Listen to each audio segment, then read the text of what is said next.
So, an authorised officer, there has to be a training component, and I'll just quickly, the authorised training, for the first time we now have authorised training pan-Australia. There's the first component, the theory component, is done online, and then the practical component is done obviously in the workplace. But more than anything else, we now have pan-Australia training, not just for the biosecurity personnel, the government people, but also for industry. They're all doing the same training program. So obviously they have to maintain their competency, and they can be for specific purposes, whether it's just bulk, containers, etc. Sure, there's another one. The important thing is they have to sign a deed of obligation to the Commonwealth. Now, they may be employed by a grain bulk handler, but when they're doing this work, they are covered under the deed of arrangement, or the deed of obligation, I should say, to the Commonwealth. And that carries, and they have to abide by the Code of Practice, the Public Service Code of Practice, and other obligations. It's not something that is taken, that anybody who commits to becoming an authorised officer takes lightly. And there's an audit and a verification process through an audit management system, which is once again a new piece of software and process. And there can be sanctions or prosecutions. The next area that we looked at was market access, and once again that has been touched on. And once again, market access within the grains industry, we have to get $8.5 billion worth of product into international markets. So a lot of that, the vast bulk, will be going into existing markets. And it's very easy to say, oh look, let's get new product into new markets. But before we start getting product into new markets, let's make sure that we maintain our current markets, because that's where the vast bulk of it is going.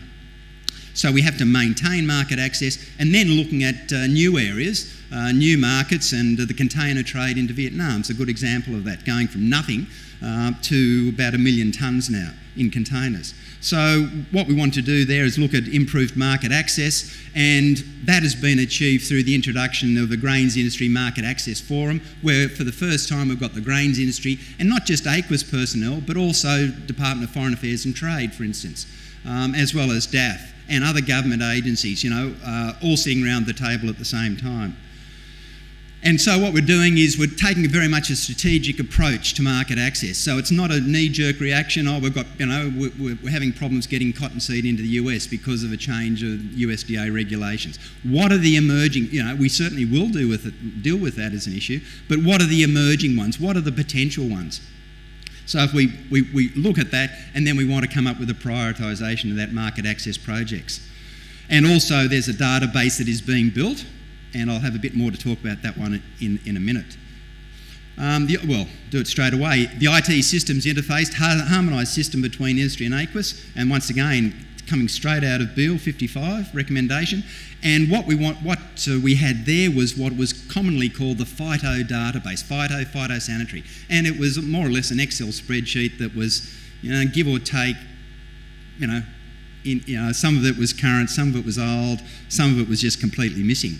We now have MyCore, which MyCore standing the Manual of Importing Country Requirements, and I should say this isn't for grain, it goes across all the various commodities there, the other commodities that have been participating in this program.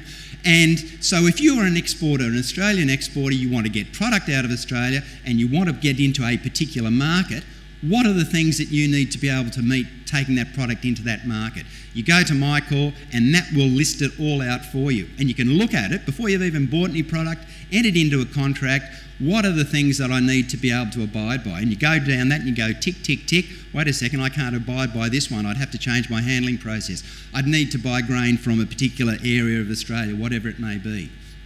So once again, that MyCore program has just been a marvellous introduction. We now have, and this was one of the other things that sort of came out, and I must admit hit me sort of a bit like sort of between the eyes, was the way that an ABARES personnel, say in Kwinana and somebody up in Mackay, they're both doing grain, but they both fill out different forms. They both have different work practices.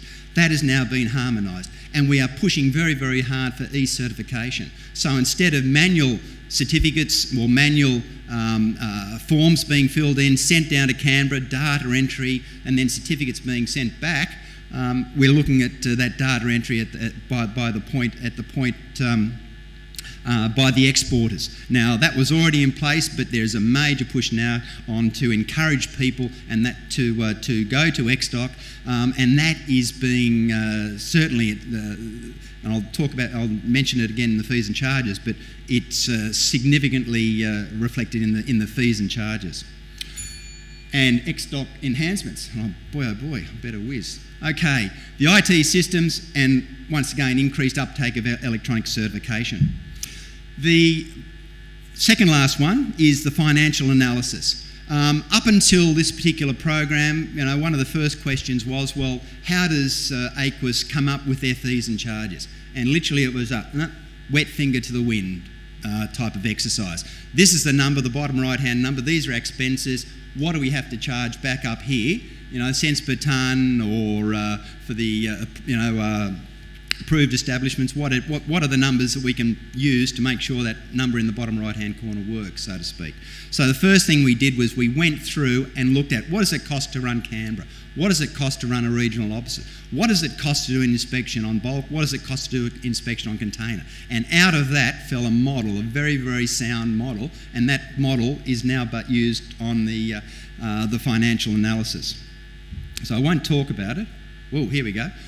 But importantly, this particular model has to fall under two key documents. Certainly the recommendations which came out of the Beale report, and in some respects almost more importantly, because this is statutory, it has to fall in line with the cost recovery guidelines that's established by the Australian government. Okay, now this is, which is, you know, user pay, 100% cost recovery. Now this is a no negotiation area. So we had to sort of come up with a model that is going to fall in line with that. So the new fees and charges, they're based on activity. So the revenues aligned to identified actual cost functions. And one of the big things that came out of that was the huge cross-subsidisation that used to occur between bulk and the container trade. The new charges came in on the 1st of January. One of the things that has already fallen out of this particular program is we're looking at the grain export program runs on a budget of about $12–13 million. The projected expenditure budget for the program for 11–12 is already just under $750 million lower than the actual expenditure for 10–11. So the grain industry is already starting to see benefits out of this program. So, but as I alluded to, within the bulk system, certainly the costs have come down significantly. Within the container system, or with product going out in containers, there's no question, there has been an increase in costs, but they are costs identifying with doing that particular, you know, activity within the container industry. So one of the things that we're really encouraging people to do is for those particular container operators, and also for bulk, to look at training staff to become authorised officers, so they don't have that cost from the biosecurity people. Move to electronic certification, and the other one is implementing the various elements of projects, such as that shipping bin concept.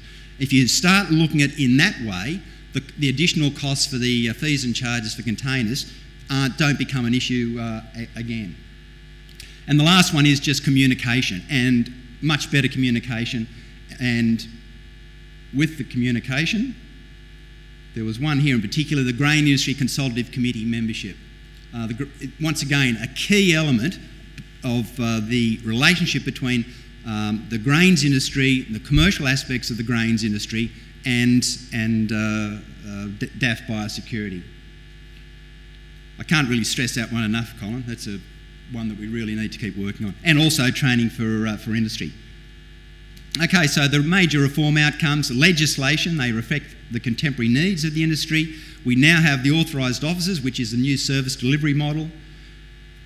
We've got the shipping bin concept, or the pre-clearance inspection of grain prior to endpoint. We have vessel inspection by AOs prior to berthing. So these are all good commercial outcomes. Once again, under IPPC, we have a prioritised, more comprehensive market access process, and a reform of the information technology systems, MyCore, and also there's additional systems that have been put in place as well. Targeted fees and charges, which is somehow or another dropped way down the bottom. So, was there some benefits there? There was a cost-benefit analysis done, which was quite independent of ABARES, ourselves, etc. And what that has shown is, for an expenditure of about $4 million by the federal government, there's going to be savings over the next 5 years of at least $19 million in cost for the bulk trade and $14 million for the container trade. But that is predicated on people moving to becoming authorised officers, etc. And so that's a benefit of 8.3. So once again, from the government's perspective, if I was the minister, I'd be very, very happy with that particular outcome. The ongoing implementation, though, does have a challenge, and there's always an opportunity there, of course. But the big one is for the DAF Biosecurity within the department to ensure a common understanding and interpretation in all locations, because this program, it's being applied in central Queensland and in southeast Western Australia as well. So there's hundreds of people that have to have a common understanding, particularly in relation to inspection regimes and also the fees and charges. And so that is an ongoing, that'll just be ongoing surveillance on that, and once again through the Grains Industry Consultative Committee. So just in conclusion, shared involvement of industry and DAF Biosecurity. We as industry have a much better understanding of what DAF Biosecurity staff are up against in terms of interpreting the IPPC, etc. So there's a much better understanding there. And also the ABARES people, DAF Biosecurity, also have a much better understanding of what are the commercial needs for industry. What is it that we have to get, that we need to be able to get a product out of Australia? And some of those outcomes really demonstrate that level of understanding.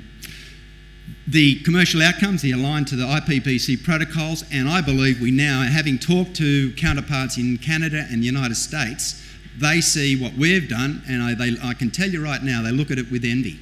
The thing that I do want to close on though is, because you sort of beaver away at these things in, behind closed doors, so to speak, and the people who really do an enormous amount of the work don't get any recognition at all. But I really do, on behalf of the industry, Colin, take it back to the grains industry, grain export program people in particular. They did a marvellous amount of work, and it's great that, notice Cheryl's over there on the right-hand side, quietly hiding away. But they do an amazing amount of work, and also the commercial people from the industry who work together so well.